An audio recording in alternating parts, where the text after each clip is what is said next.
Mga ka-farmers, kukuha tayo ng Madre de Agua ngayon dahil ihahalo natin sa patukan ng ating mga manok. So ito ay isang pamamaraan para makatipid dahil crisis, mahal yung patuka at masustansya naman ito. So meron ako mga tanim na Madre de Agua dito, yun yung kukunin natin. Medyo malalaki na rin ito at kailangan ng putulin.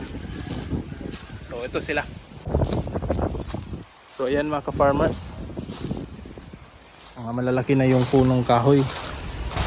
Yan o, isa, dalawa, tatlo, apat, lima, anim, pito.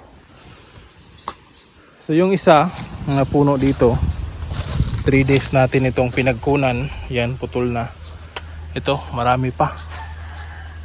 So kailangan nating kunin din ito dahil yun na nga, mataas na, para naman marami yung dahon na makukuha natin.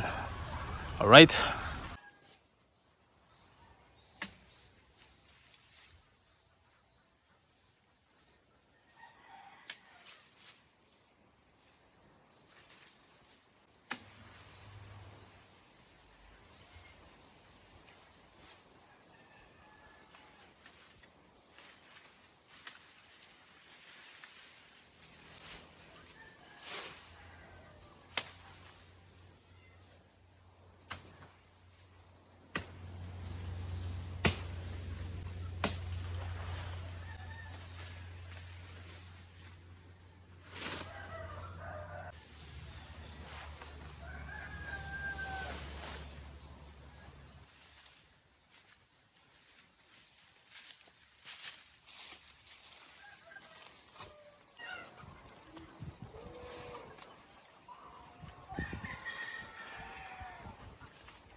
So ang ginagawa ko dito mga ka-farmers ay tinatanggal ko yung mga dahon. Yan, paisa-isa. So tinatanggal natin ito para ma-chop natin doon sa ating grinder. So ayan. Pagkatapos nitong makolekta mga ka-farmers or maputol natin yung mga sanga, ito na lang yung natira. Ito hindi na to kasali dahil matitigas ito. So ito na lang. Ang ginagawa ko naman, pinuputol ko ito ng 3 para mas mabilis nating ma-chop doon sa ating maliit na shredder. So ginaganyan ko lang yan oh. So, pinuputol para mas mabilis nating mahulog sa balde ng shredder natin.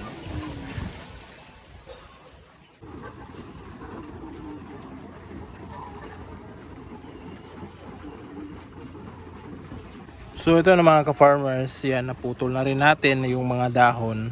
So mas mabilis na lang natin ipasok ito sa balde doon sa ating shredder. So, medyo mabigat rin, siguro abot ito ng isang balde na mga pinutol na ganito. So mamaya titingnan natin kung gaano karami yung mapuproduce natin. So yan yung ating mga tira-tira. Yan yung iba dyan, yung mga magaganda yung sanga, itatanim natin yan para mas marami pa tayong mapagkunan. Alright, so ito, pipinuhin muna natin ito. Let's go.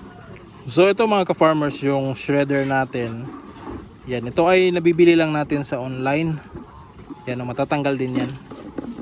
So may bearing siya dun sa ilalim para sa sentro talaga siya iikot. Itong balde ko, wag nyo na lang pansinin dahil medyo sira na rin ito. Yan o, maraming bitak. So papalitan ko rin ito kapag nakabili tayo ng ganitong balde. Ito naman yung isa nating gagamitin, itong drill. Ito yung gagamitin natin dito para umikot yung ating shredder. Alright, extra battery in case na malubat ito, meron tayong pang palit. Alright, so ito sisimulan na natin yung pagputol o pag-chop ng mga Madre de Agua o dahon ng Madre de Agua. Alright.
So ito na mga ka-farmers, natapos na nating ma-chop yung mga Madre de Agua. Ayan. So ngayong araw na ito, Sunday, ay brownout dito sa amin for 13 hours. Whole day yan mga ka-farmers. Kaya ito, gamit na gamit talaga itong cordless na ganitong barena or drill mga ka-farmers. Kasi kung walang kuryente, makakapag putol pa rin tayo, makakapag-chop pa rin tayo ng mga dahon natin dahil dito naka-charge tayo ng itong battery na ito na charge natin. So hindi na tayo kailangan gumamit na or isaksak sa kuryente yung drill na gagamitin natin. So malaking tulong ito kung meron tayong ito munting manukan, gamit na gamit yung drill mga ka-farmers. So ito pala ay Kilat yung brand nito mga ka-farmers. Nabili ko lang ito sa online din. So ayan o. Yung isang battery yun, low-bat na. Kaya ito pinalitan ko. Dahil kahapon ginamit ko yun. At ito na ngayon yung ngayon ko lang nag-replace ng battery. So ito magagamit ko pa ito bukas. Kahit hindi ko i-charge ito, magagamit ko pa ito bukas kung magpuputol ako. Or mamayang hapon para mag-prepare ng ganito rin karami para bukas. Alright.